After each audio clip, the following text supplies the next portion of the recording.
Bukas ang Department of Social Welfare and Development sa posibilidad ng pag-amyenda sa Republic Act 11310 o Pantawid Pamilyang Pilipino Program o 4Ps Act.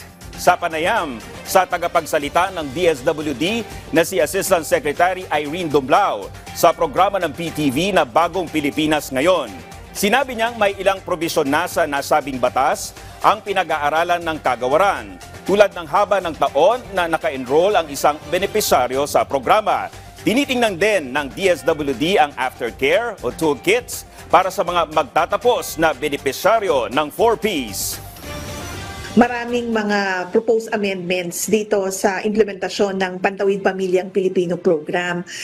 Sapagkat 17 years na pong itong tumatakbo, and batid naman natin na may mga aspeto ng programa na kinakailangan na rin pong maamyendahan para mas maging responsive siya at matiyak na yung layunin na makatulong ito sa pag-alleviate ng poverty sa ating bansa.